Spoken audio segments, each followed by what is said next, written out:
சாந்து பொட்டு ஒரு சந்தன பொட்டு, சாந்து பொட்டு ஒரு சந்தன பொட்டு எடுத்து வச்சுக்க மாமா.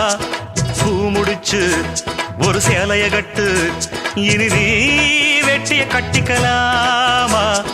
கம்பெடுத்தா சொல்லி அடிப்பேன், ஜல்லி காளைய போல் துள்ளி குதிப்பேன், ஒரு பம்பரமா சுத்தி அடிப்பேன், உங்க பட்டனுக்கும் கத்து கொடுப்பேன்.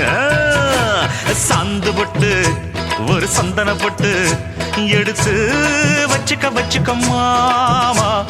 பூ முடிச்சு ஒரு சேலைய கட்டு, இனி நீ வெட்டிய கட்டிக்கலாமா.